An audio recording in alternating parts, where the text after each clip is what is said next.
누구나 자신이 좋아하는 유명한 맛집이 있을 겁니다.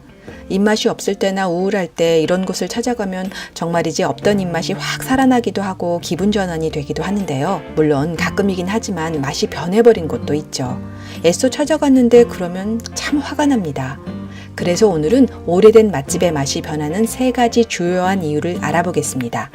한 가지는 다들 알지만 2가지는 맛집 주인도 모를 때가 많은 겁니다. 우리가 다 아는 한 가지는 맛집 사장님의 마음이 변하는 거죠.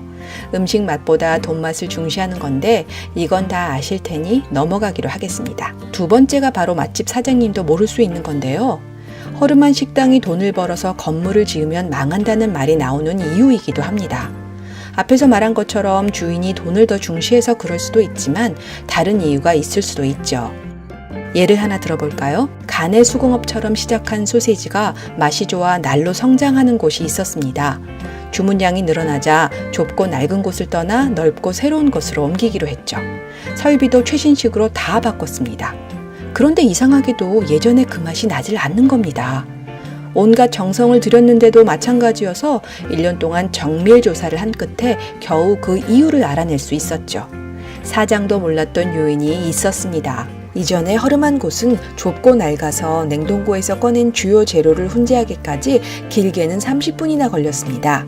그래서 새로운 곳에서는 냉동고에서 재료를 꺼내자마자 훈제할 수 있게 했죠. 그런데 이게 문제였습니다.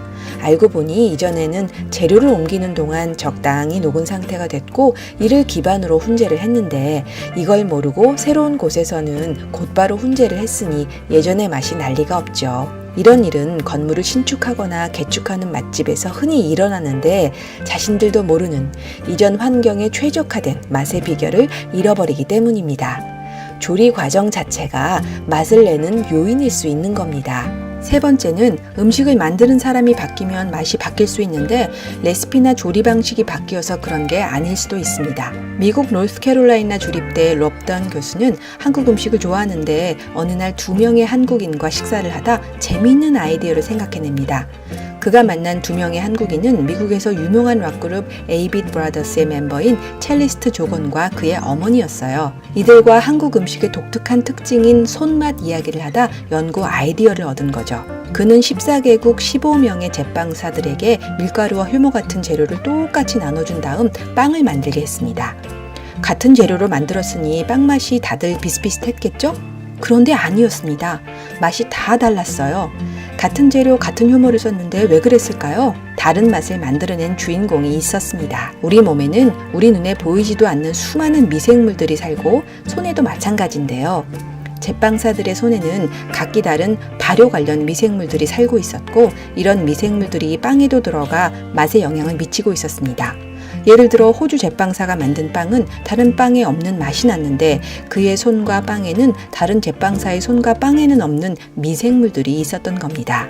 이 연구를 진행하던 롭던 교수는 한국 음식의 특징인 손맛도 여기에서 나오는 것일 수 있고 더 나아가 어떤 집에만 있을 수 있는 미생물도 맛에 영향을 미칠 수 있다고 합니다. 똑같은 곳에서 똑같은 재료로 만들어도 김치 맛이 다른 이유가 아마 이 때문일 텐데요.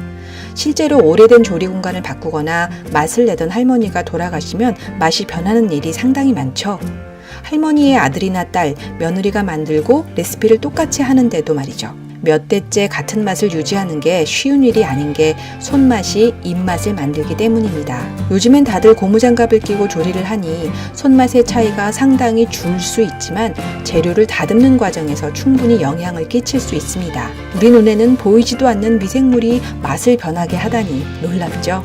하긴 우리 눈에 보이지도 않는 바이러스가 세상을 발칵 뒤집어 놓고 있는 것에 비하면 놀랄 일도 아니네요.